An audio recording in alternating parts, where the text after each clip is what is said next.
çempion olacaq. Hələ bundan sonra bir 10 ildir çempion. Neçə yaşın var? Nə qədər ki Akbaş sizə kömək edir, nə qədər hakimlər kömək edir, siz Üzr çempion istəyirəm. olacaqsınız da saxta şəkil. Yalçın müəllim. İcazə ver, icazə ver. Yalçın müəllim. Xahiş Bir dəqiqə, neçə yaşın var? Provokasiya oldu. 5 yaşım. Biz yaşlıyıq. Gözünün içsə kimi yalan danışırsan. Yo, yalanı Əgər, söylüyorum. bir dəqiqə, əgər Neftçiyə Avpa kömək edirsə, mənim həyatda 2 oğlum var.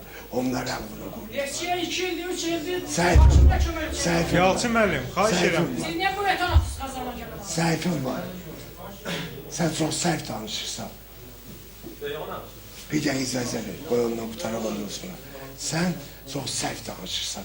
Çünki get, qoy qabağıma diskilərə bax, gör Neftçinin nə qədər haqqı yedir. Get bax, böyünləri gedib,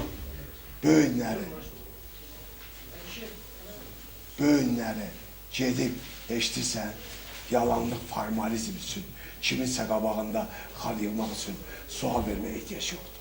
Bunu bil. Bir dəqiqə icazə ver. Mən, eşitirsən, durub tərk eləməyəcəksə mən çıxacağım mən.